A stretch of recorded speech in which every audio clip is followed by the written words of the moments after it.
Hello, friends. Welcome back to our learning time. Today, we're going to learn about fruits, tasty, colorful, and healthy foods. This is an apple. Apples can be red, green, or yellow.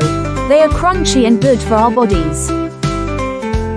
This is a banana. Bananas are yellow and soft. They give us energy to play. These are grapes.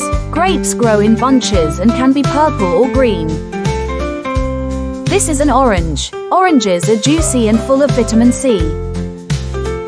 This is a strawberry. Strawberries are red, sweet, and have tiny seeds.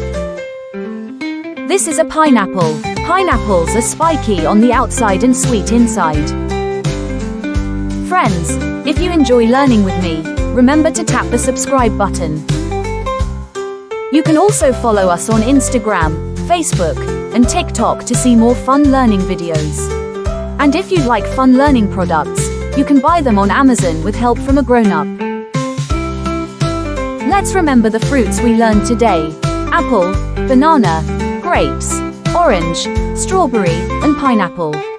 Fruits help us grow strong and healthy. Great learning today, friends. See you next time for more fun and learning.